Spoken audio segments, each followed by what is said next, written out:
Ravenholm. Debatably, the best chapter that Half-Life 2 has to offer. Today, we talk about why it's my favorite chapter in the franchise and what makes it so unique.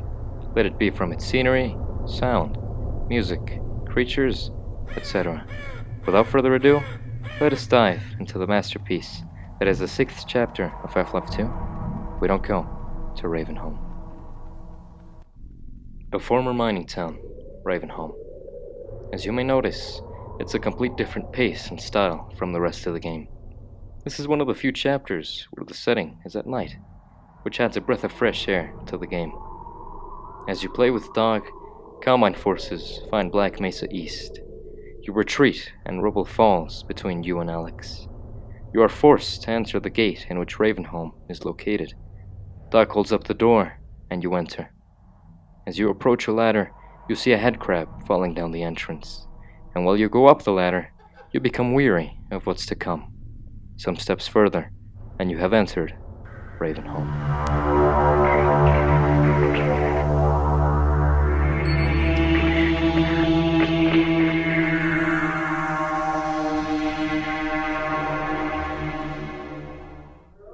As you pass the wooden gate, you hear ominous sounds.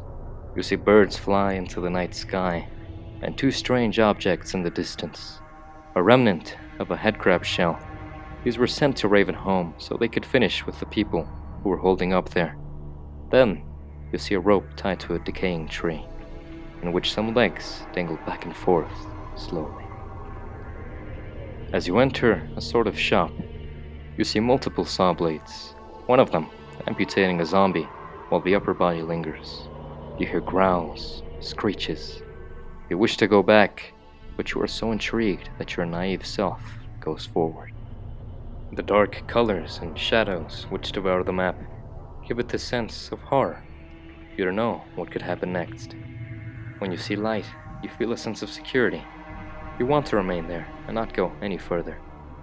Throughout the map, you also hear the screams of multiple creatures, which adds to the sinister overtone of the map. While you wander the map, you also see multiple headcrab shells.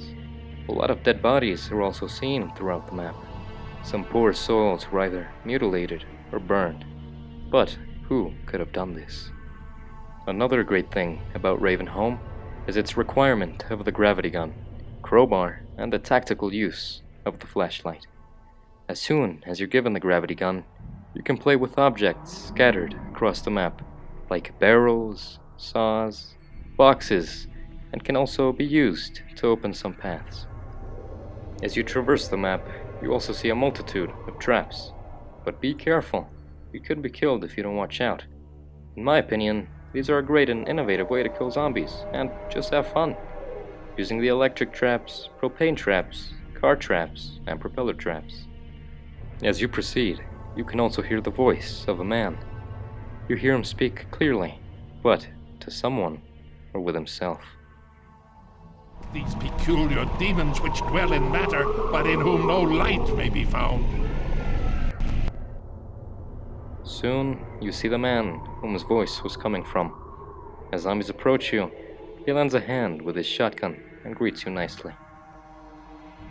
After your interaction, you enter a room where a zombie is locked in a cage. You can either leave him be as he screams at you, or burn him and end his suffering.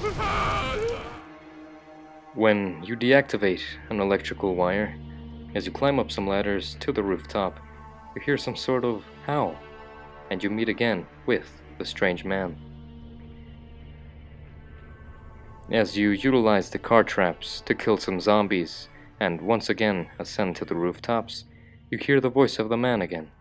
He finally introduces himself, his name being Father Grigori. Through your experience, you can feel and hear the sound of the wind behind your neck, with the occasional extra sounds and unnerving music in the background. The theme of the map is fantastic. You feel vulnerable here. As the resources are scarce, you play more carefully and check every corner of the map for the occasional ammunition or health pack. You also sense like you're running in circles. As soon as you feel you've exited a part of the map, you loop around, but instead of being on the ground, You see yourself on the rooftops, in which you feel safer, but are still being scoped out by different creatures. Now, if this isn't great map design to you, I don't know what is. We're using parts of the map, but in a way where it feels different and new. The traps being placed where most zombies can come attack you is a nice little touch, thanks to Father Grigori. While you walk down the zombie-ridden stairs, you hear one of the most terrifying things you'll listen to. Multiple growls and screams are heard by you, and in the distance, the first new enemy you see. These leaper zombies are bound to make your heart skip a beat.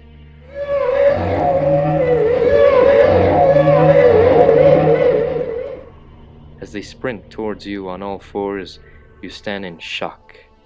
The good thing is that they're quite easy to kill, but still a frightening creature to mess with. A tad later, an essential weapon is finally given to you by Father Grigori. The shotgun. This bad boy will help you pass the map with ease. Just be careful on what you spend your shells on, because you never know if there's a stronger snake in the grass. As the elevator takes you down, another noise can be heard. Fearing for your life, the elevator hits the ground, and you are confronted with your next foe, the zombie with the toxic head crabs. He lobs toxic head crabs at you from a distance, and is quite a beefy boy, so I recommend you use your shotgun on him. After some more walking and exterminating, you make a stand on a rooftop. While multiple leaper zombies head towards the roof, you wait for a cart to get to the church of Father Grigori. This chapter of Half-Life 2 is just something to be remembered. There are very few things that can cause fear into someone. The new era of horror we have now is nothing compared to the old feel you get in Source games. Ravenholm satisfies you with great gameplay, meticulous map design, and fear. You can't ask for more. With all these ingredients combined, you get the perfect chapter in Half-Life 2. Finally, when you reach the church, Father Grigori is happy to see you. He decides to help you go to the mine so you can leave the wretched town. As you pass the cemetery, killing zombies, you make it to a grave where Father Grigori opens the gate towards the mines. You say your farewells, and your journey comes to its end at Ravenholm.